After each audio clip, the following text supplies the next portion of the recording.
JC, it's Wednesday, and my hair has become increasingly blonder.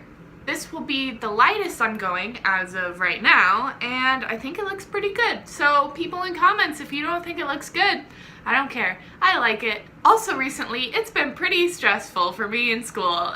Blah, blah. If you can't tell by my person. It's been stressful. I had a research paper due this week and 2 midterms. One I still have to take this Saturday. So, and I've noticed that when I get really stressed out, my dreams tend to go a little weird. So today I'm going to tell you a few of those really weird dreams I've been having in the hopes that brings you enjoyment in your life.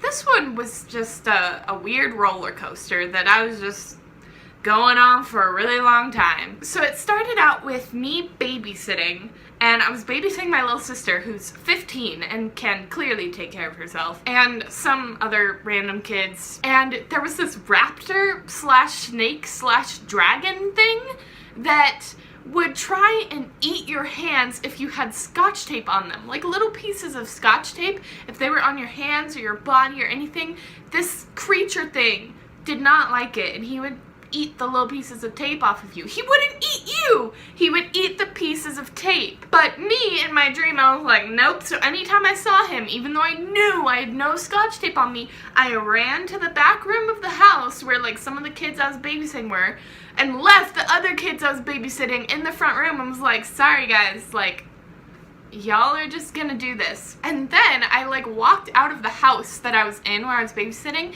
and saw my boss. I just knew he was my boss, even though my boss right now is like a girl, so clearly it wasn't the same person. He was standing there next to the statue, and then I was at work and I was like, okay, and I wasn't really sure what my job was, but then I realized like we just wanted people to enjoy our statue.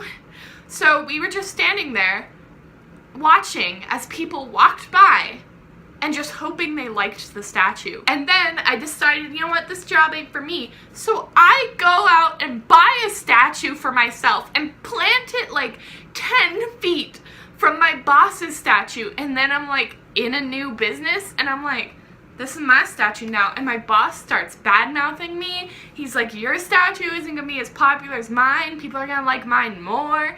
But I was all like, so his statue was like on the corner of the street, and then there was like a mini playground and then my statue right there. And my statue had like an awning over it, and it was also in the shade because of the building, whereas his was on the corner so the sun hit it. So I was like, my awning's in the shade and it has an awning so birds can't poop on it. So I don't know about you, but mine clearly seems better. And he just looked at me and was like, just wait till winter. I think that dream might have been brought on by my fear of the snow that is coming tomorrow, as the weather says in Utah, in Provo, tomorrow.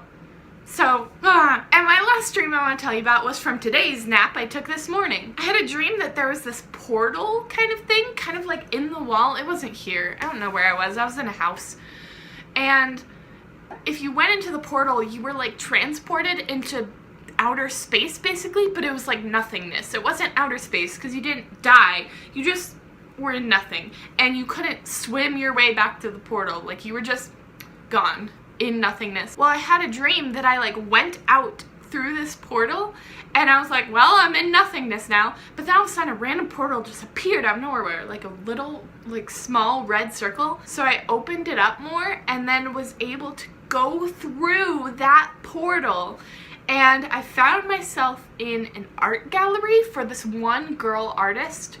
And let me tell you, her stuff was phenomenal. And I don't know if that was stuff I created in my brain or if it's things I've seen before and just put it in my dream, but it looked pretty good. It was cool. Well, eventually I met this girl, and you know, things happened, and then I decided I didn't like her that much. So I threw her into the portal that put you in nothingness, and she basically was just like, ugh, really? This? You're gonna do this? She wasn't like screaming for her life like I figured she might be. She just was kind of chill about it. So then I was like, oh, here's a pizza box. Like, not a pizza. I gave her a box. Like, there might have been pizza in it, but like a pizza box. I was like, there, that should keep you company. Oh, and here's your laptop. That was it. And then I just sent her into this emptiness. And then, so this dream is long, I'm sorry. And then it twisted in the dream where now I was in a mall and there was art pieces that like this guy made that were slides and you could just slide down them, and he like made all the stuff and everyone thought it was so cool that he made it, and I was like, wait, people make slides all the time. Like people's jobs are to make slides. It's not some great feat that this one guy made a slide. People do that for a living. And I was just so confused, but like people were like going up escalators in the mall to be able to come down the slide. It was really fun. And yeah, those were my dreams. I also had a dream that Grace Helbig's dog, Goose, was hanging out with me and just chilling on my lap. I don't know where that came from. Goose is heavy though in my dreams. I don't know if she is in real life. I'm sorry, Goose, if you're not heavy. I apologize for hurting your feelings. Thanks, Chasey. See you later. Please don't call me crazy.